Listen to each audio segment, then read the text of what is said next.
Hola, buenas tardes. Mi nombre es María Angélica Sandoval. Soy especialista en mejoramiento genético y propagación de plantas.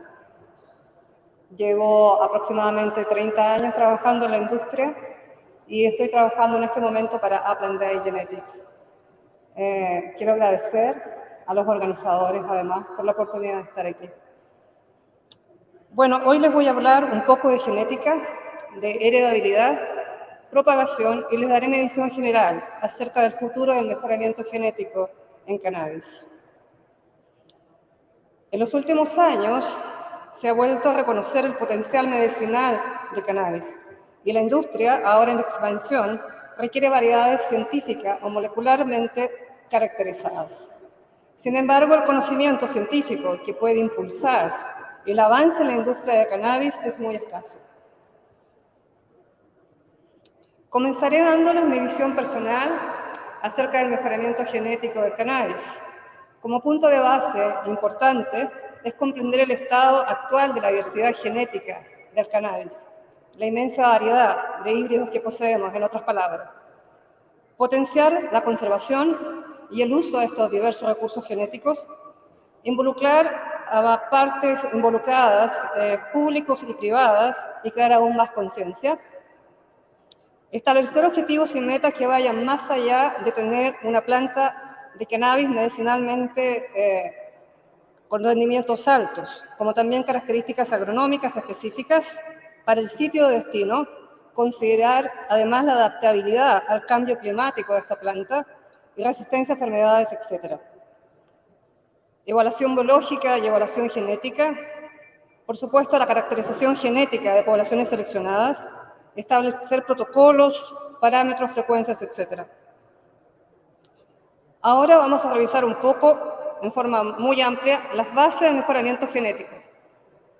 ¿Cuáles son los elementos claves?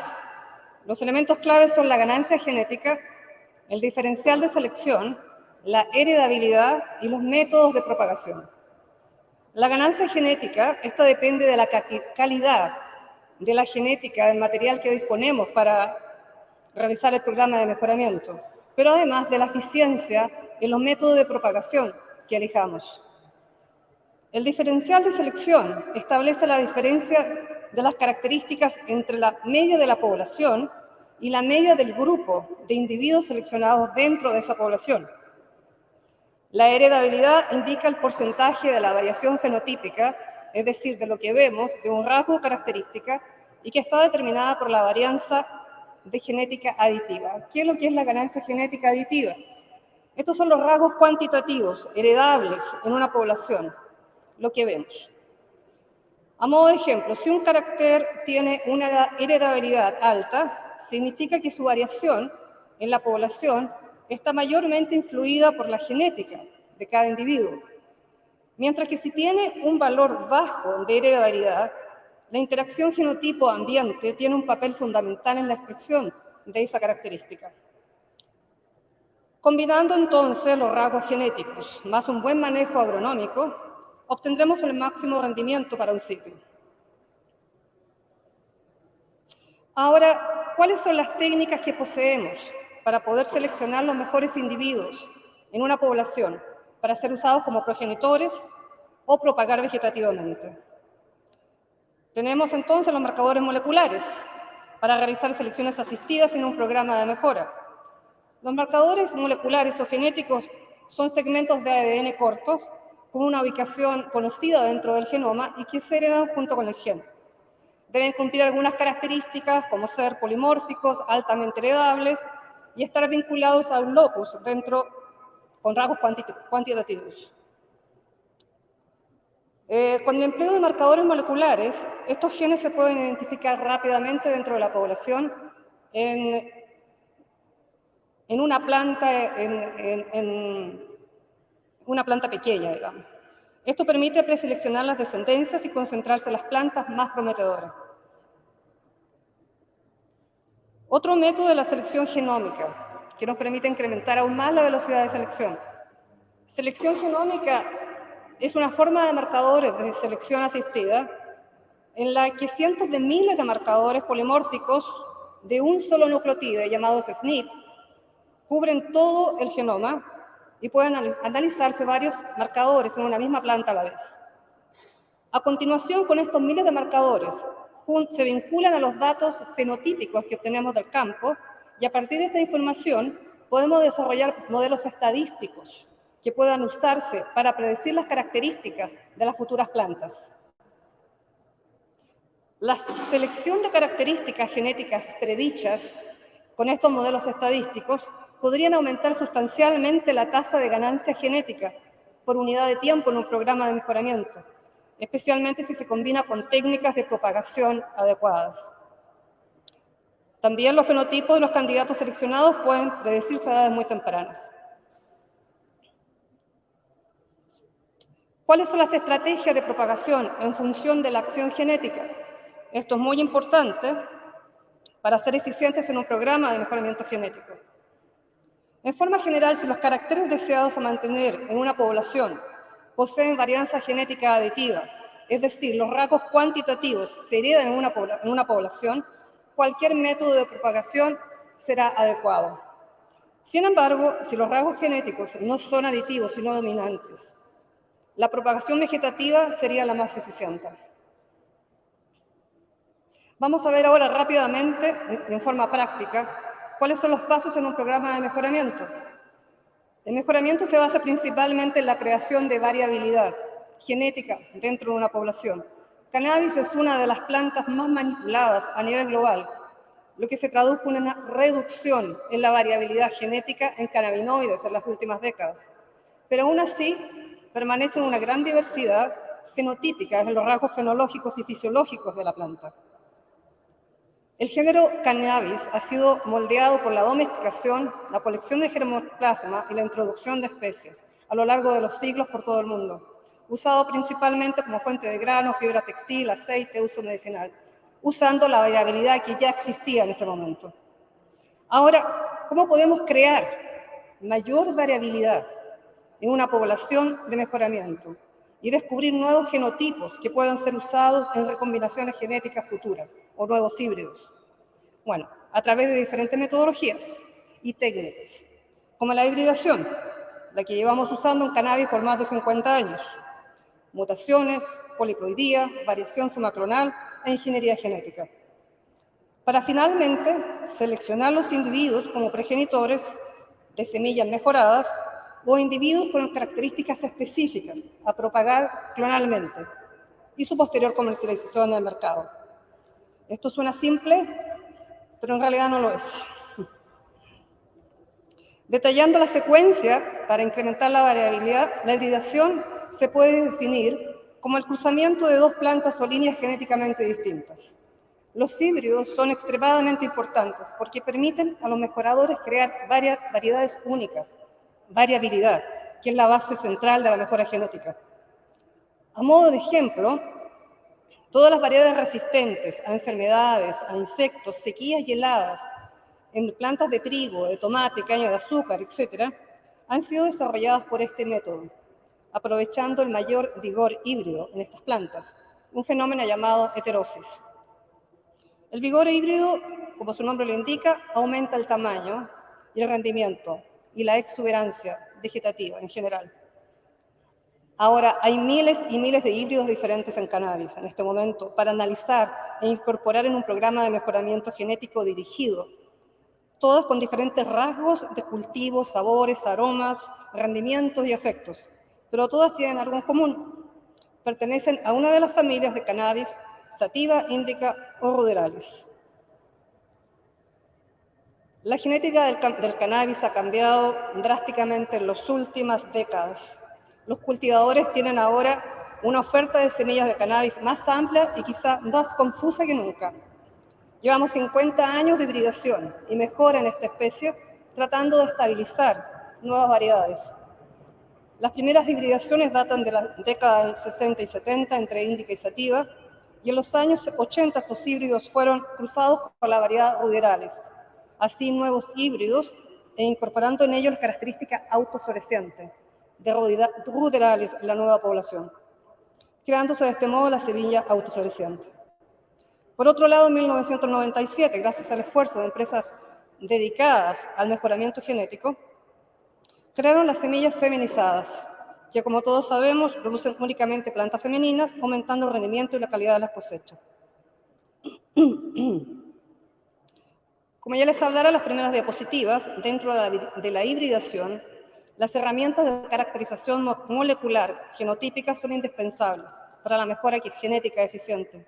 Los primeros intentos por caracterizar variedades en cannabis datan de la década del 90 en la Universidad de Nápoles, Federico II. Pero recientemente se han incorporado la genómica para intentar dirigir el mejoramiento en una forma más acotada. En esta diapositiva vemos un ejemplo tomado de Lynch et al. Del año 2015, donde clasifica mediante marcadores moleculares las variedades industriales, que forman un grupo distinto y que está separado genéticamente distante de las variedades recreativas de hoja ancha y estrecha. En lo que recuerda la caracterización y la investigación en metabolitos secundarios, recientes investigaciones, Campbell et al. 2020, muestran que, a diferencia de investigaciones anteriores, se observan como componentes no aditivos en la herencia de cannabinoides. La concentración de THC es un rasgo poligénico, con 3 o 4 genes aproximadamente, pero tanto los efectos genéticos aditivos como los de dominancia explicaron mejor los patrones de expresión del THC. Por el contrario, los genomas citoplasmáticos y los genes aditivos pueden influir en la concentración de CBD. Por lo tanto, estos investigadores concluyeron que los efectos aditivos maternos y efectos genéticos aditivos aparentemente influyen en la expresión de CBD.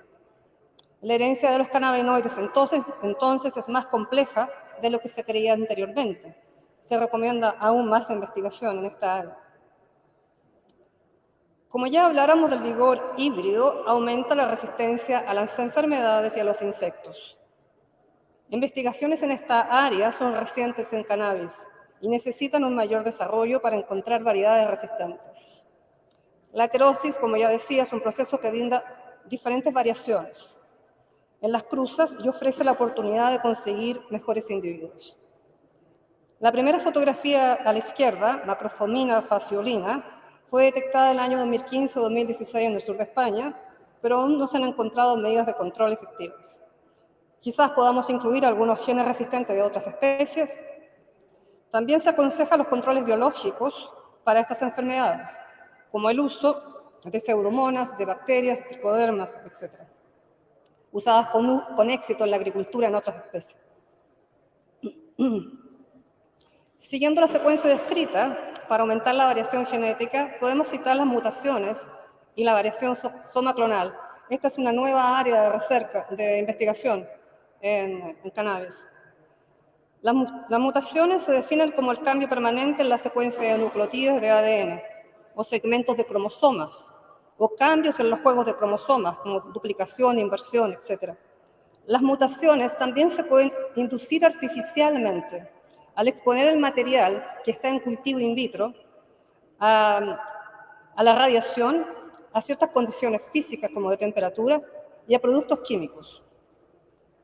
Los caracteres mejorados a través de la mejora por mutación en diferentes especies incluyen la reducción en la altura, el aumento del rendimiento, la insensibilidad a la duración del día, la resistencia a las enfermedades, el tiempo de floración, la forma de la flor, la forma del fruto, el cambio en el contenido de aceites y la calidad de proteínas. La variación somaclonal, por otro lado, son mutaciones espontáneas que ocurren repentinamente en la naturaleza y se desconoce su origen. Las mutaciones espontáneas en las células somáticas de una planta propagada vegetativamente puede dar como resultado mejoras genéticas rápidas, como es el caso del color de las variedades de manzanas y de tipos superiores de arbustos en las plantas de café. Otra mutación, que también es una nueva área de investigación en cannabis, para generar variabilidad en la población es la poliploidía. La planta de cannabis tiene un genoma diploide de 2N con un total de 20 cromosomas. La poliploidía, como dijera, es una mutación cromosómica. Por lo tanto, se pueden tener 4 juegos de cromosomas, 6 juegos de cromosomas, etc. La poliploidía se puede inducir también artificialmente mediante la aplicación de agentes antimeióticos, como la colchicina y la orisalina en un laboratorio en plantas in vitro. Ejemplo de características de poliploides son hojas grandes, gruesas y de color verde intenso. Aumento del número de estructuras florales, formación de grandes granos de polen, frutos y semillas mucho más grandes, aumento de la cantidad de principios activos en las plantas medicinales, alta concentración de calcio, magnesio, potasio, etc. Los investigadores, por lo tanto, esperan que las semillas de cannabis poliploides produzcan plantas con un mayor contenido de cannabinoides y mayores rendimientos que las semillas de cannabis no poliploides. Si este es el caso, las semillas de cannabis poliploides feminizadas se convertirían en el nuevo punto de referencia de calidad en esta industria.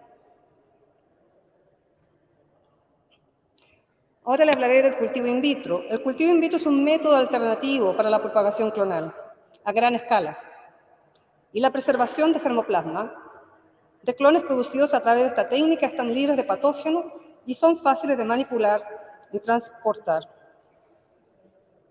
Con esta metodología se tiene la posibilidad de limpiar las plantas de cannabis de los nuevos virus que las están afectando, como el viroide latente del lúpulo, el virus de la clorosis de la lechuga y el virus críptico del cannabis.